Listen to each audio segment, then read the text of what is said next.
Hi, this is Param.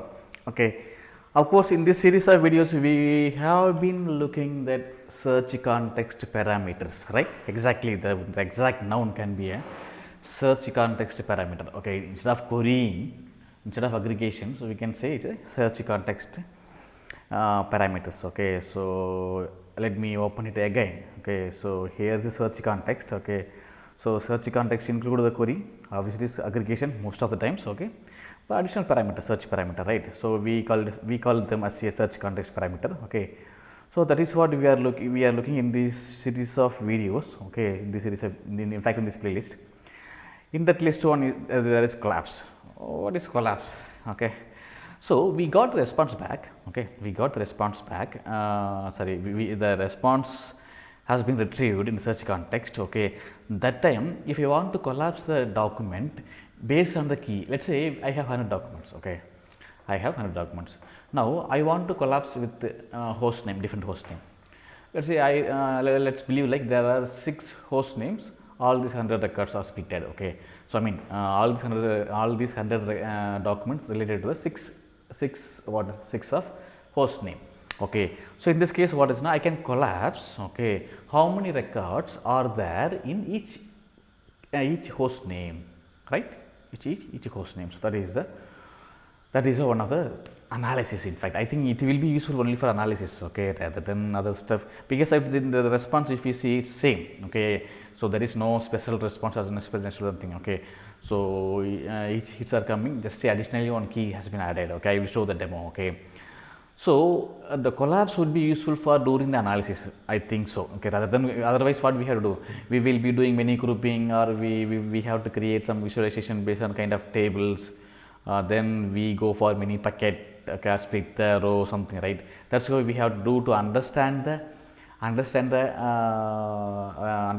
data. Okay, how it has been distributed. Okay, document has been distributed. So in that case, we can use the collapse. Okay, right?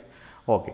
The collapse, of course, what is now we are going to say one field is a collapse field. Which field is a collapse key? Okay, we call it a collapse key. In fact, okay, that can be either numeric or keyword. It cannot anything else. Second things, some of the condition what is the it should be single valued. What is array or nested object cannot be there. Cannot be used as a collapse key. Okay. Then of course it is very useful when inner hits. If you have the inner hits in your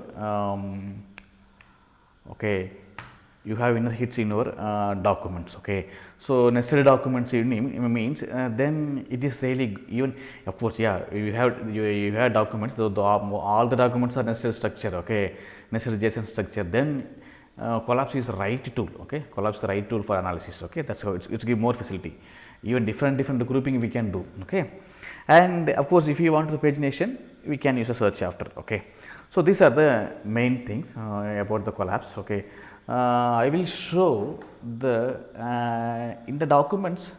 The documents very simple. Okay, documents very simple. Okay, it's really very neat.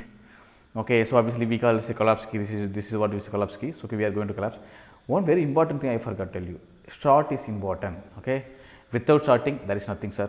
Okay, so sorting is must. Okay, so what you will do now? You do the first sorting, then per collapse keys. Okay, then go for the collapse key, or you can say like collapse documents are grouped based on the collapse key, and do the sorting, and only top 5 or 10 records returned in the response per collapse key. Okay, that is the word. So sort is very important. Okay, without sort nothing. Okay, so okay, unfortunately I said to you. Okay, then here, yeah, if we have inner hist, okay, in your things, if you have inner hist, you can do the inner structure of the JSON and in your documents. Then you can use the inner hist. Okay, here you will say like maximum concurrent searches can happen. What is it now? So here how many parallelly concurrent groups can search? So very simple. User ID has 5. Okay, so it will search only those. It will collapse the 5 search ID. Okay, that's how. So that the memory consumption manage it, right? Okay, if you want control, you can control like this. Okay, so maximum how many things has to be run. And here you can see that's what I said. If it is inner hits, you have many benefits.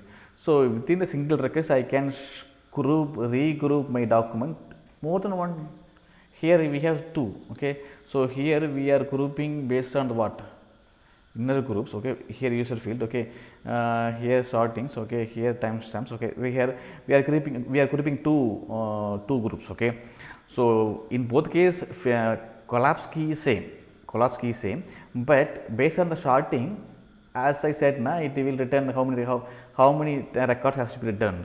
Okay, how many collapse key return, sorry, how many collapse keys should be returned. Okay, so based on that, here also we said 3, here so this is 3. So what is now here as an order descending of timestamp, here what is a byte size something. Okay, so that's how we can get two list. Okay, so if it is good for analysis inner hit document which has the nested structure. Of course, if you want the pagination, you can go for search after. Okay, here they are saying some keys. Okay, so it is what is now the search context is retained, that's why. Okay, so search context is retained.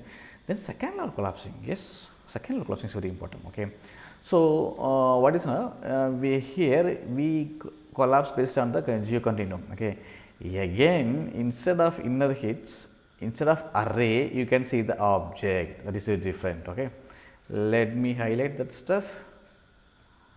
Okay, okay, so instead of array, here you can see that where is that